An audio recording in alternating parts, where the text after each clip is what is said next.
Pada sidang ke-6 class action, Al-Masya DPD langsung menolak dan menyurat ke pihak terkait. Ada kata-kata bijak yang mengatakan, kebenaran akan selalu mencari jalannya sendiri. Mungkin hal itulah yang terjadi atas gugatan class action masyarakat Desa Sea, Kecamatan Pineleng, Kabupaten Minahasa, atas pengerusakan ekosistem hutan mata air Kolongan. Pada sidang lanjutan Kamis 17 Maret kemarin, dengan agenda memasukkan jawaban dari para tergugat yang belum sempat memasukkan pada sidang sebelumnya.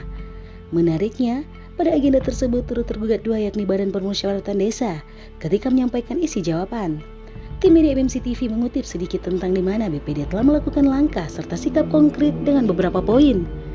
Salah satu poin penting ternyata pembangunan perumahan Lestari 5 oleh PT Bangun Minanga Lestari belum memiliki izin. Selain itu juga, pihak turut tergugat dua menyatakan sikap kepada hukum tua selaku mitra kerja di desa bahwa tidak setuju dengan kebijakan beliau yang menyetujui pembangunan perumahan Lestari 5 oleh PT BML. Poin penting lainnya ialah ketika mendapatkan laporan dari masyarakat bahwa ada pengeboran air tanah di daerah sepadan mata air di Kolongan, turut tergugat dua langsung meninjau lokasi dan benar sudah ada pengeboran dan telah memiliki izin. Kepada yang terhormat Majelis Hakim yang memeriksa dan mengadili perkara perdata nomor 713-EDT-G-2021 PN Manado. Gugatan class action di Pengadilan Negeri Manado dengan alamat Jalan Danpura Raya ke Kima Atas, Pengadilan Terpadu Sulawesi Utara, Manado 95259 di Manado. Perihal jawaban turut tergugat dua atas gugatan penggugat telah melakukan langkah konkret sebagai berikut.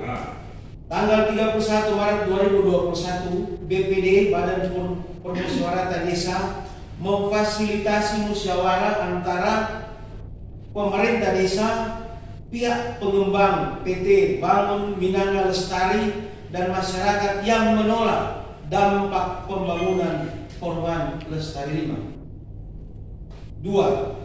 Tanggal 22 April 2021,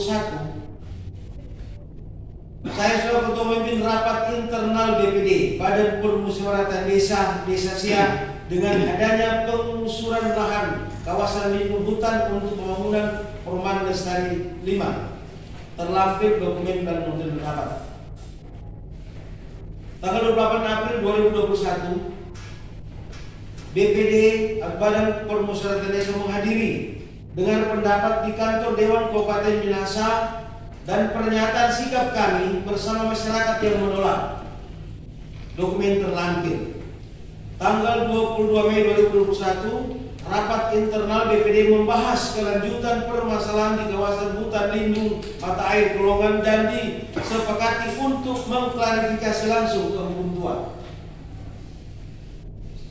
5. Tanggal 10 Juli 2021, BPD menerima surat aspirasi dari masyarakat sehingga kami mengambil langkah secara konkret, Hakim yang mulia, bukan secara tertulis. Untuk turut tergugat dua, langsung menyatakan sikap menolak dan menyurat kepada hukum tua Desa Sea, Camat Pineleng, PTSP, bahkan Bupati Minahasa serta Asisten 1. Menyingkapi atas jawaban yang diberikan oleh turut tergugat dua, Kuasa Hukum Aliansi Masyarakat Desa Sea, Nok Sambo menerangkan, di mana menyikapi hal ini ada langkah-langkah konkret yang diambil oleh Ketua BPD, karena ada beberapa anggota yang sepakat dengan masyarakat.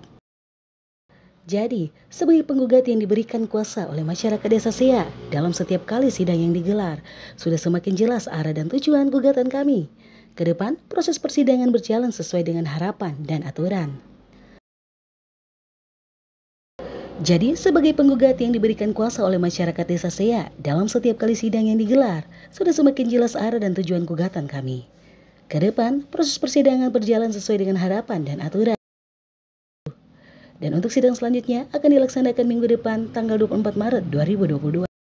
Dengan agenda, pihak penggugat akan memberikan replik atas jawaban diberikan oleh pihak tergugat. Tapi, melihat semua jawaban yang diberikan oleh para tergugat dan turut tergugat, kami sudah bisa melihat bahwa tanah objek sengketa 1 dan 2 adalah bagian dari hutan mata air Kolongan, Timpal Sambo. Class action masyarakat Desa Sea pada hari ini tanggal 17 Maret 2022 adalah pemasukan jawaban dari tergugat 1, tergugat 2, tergugat 3, dan tergugat 4. Tadi pada jawaban dari turut tergugat, ada juga turut tergugat 2, yaitu BPD Desa Siak. Tadi Ketua BPD Desa Siak sudah membacakan langsung jawaban dalam persidangan, yang mana ada langkah-langkah konkret yang sudah dibuat oleh Ketua BPD bersama anggota.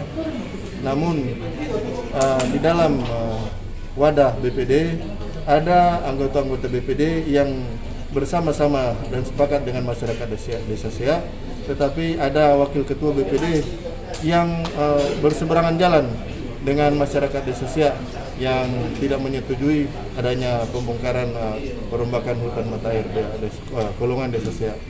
Jadi dalam penjelasan tadi atau jawaban dari ketua BPD sangat jelas bahwa BPD Desa Siak telah mengambil langkah konkret, termasuk melarang dan tidak menyetujui adanya perombakan perusakan hutan sebagian tanah hutan mata air Kolongan Desa Siak. Jadi sudah semakin jelas arah gugatan kami sebagai penggugat yang mewakili masyarakat Desa Siak untuk perkara ini, bahwa semakin hari, semakin setiap kali ada sidang, semakin jelas arah dan tujuan gugatan kami. Jadi ke depan kami mengharapkan juga bahwa proses persidangan tetap berjalan sesuai dengan aturan, dan jadwalnya 1 minggu tanggal 24 Maret dari pihak penggugat akan memberikan replik terhadap jawaban dari para tergugat. Jadi para tergugat dan turut tergugat. Jadi minggu depan jadwal sidangnya adalah pembacaan replik dari penggugat terhadap jawaban-jawaban dari para penggugat dan para turut tergugat.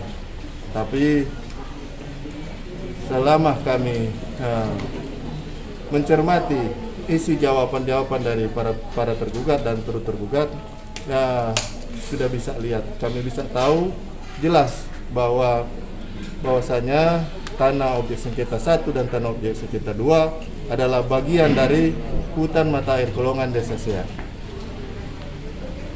Oke, thank you.